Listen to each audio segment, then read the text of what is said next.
All right, welcome back, everybody. Have you ever been in an emergency situation where someone is bleeding and you don't know what to do? Well, as a mom, but never like horrible, thank goodness. Right. And maybe you were cutting something in the kitchen and you slipped, or there was an accident while you're doing some home repairs.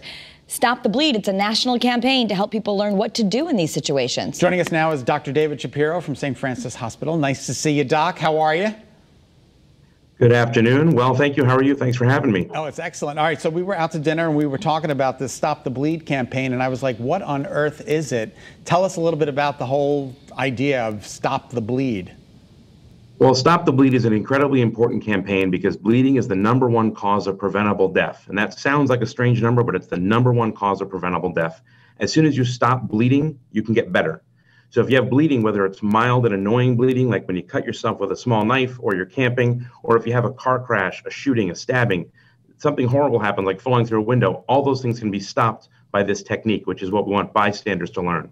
Yeah, and I think it's so cool how you're doing it. Here you are, a doctor at St. Francis, and this amazing partnership with Dunkin' Donuts Park. So there's going to be a yard goats game, and everyone's going to have the opportunity to learn how to stop the bleed? That's right. So on May 20th, which is the National Stop the Bleed Day, we're having a very large-scale class at the park. That's during a yard goats game. So we hope to have thousands of people come over to all of our many tables with volunteers, teaching people how to use gauze to pack a wound, gauze to stuff a wound and hold pressure, and then put a tourniquet on the proper way. All right, so it's not like you're going to be in center field and you're going to be on a megaphone to the entire stadium. You're hoping that people will come to you and seek you out.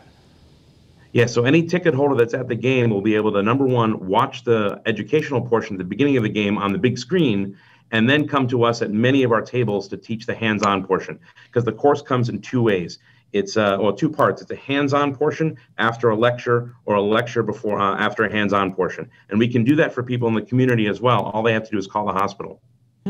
So it's a wonderful thing to learn. And you know what? A lot of us have maybe been trained in CPR, or at least remember how to do some compressions until people get help.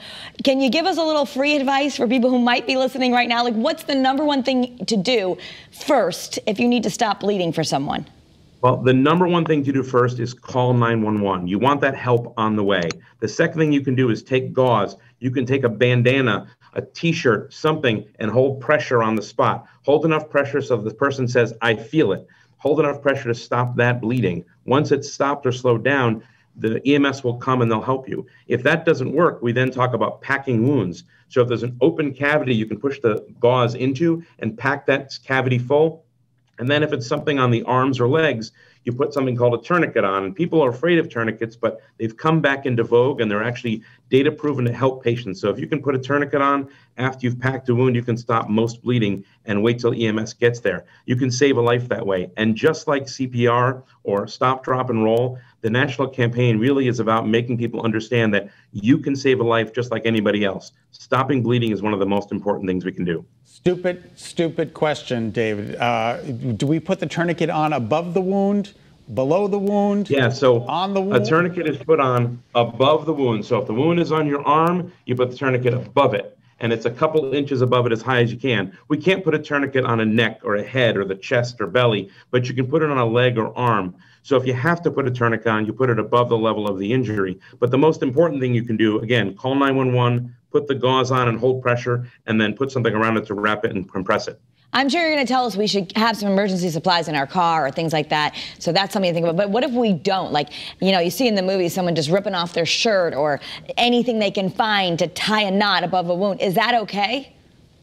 So tourniquets really have a technique to them, which is why this course is important. But things like a bandana, you can crumple this up and use it to hold pressure on something. You can use regular gauze. You can use a ripped part of a t-shirt. Those are all fine things to do. Tourniquet takes a little bit more technique and nuance. That's why they make these devices. These can be bought anywhere from any store or Amazon online, and they come in a variety of ways, from one responder kit that's all packaged to these little bleeding control kits that are branded with certain companies. They all come in different ways. We're actually giving away a few of those the night of the event, and we can tell people how to get them. And the event is taking place May 20th, is that right? May 20th, it's the 7:05 p.m. game.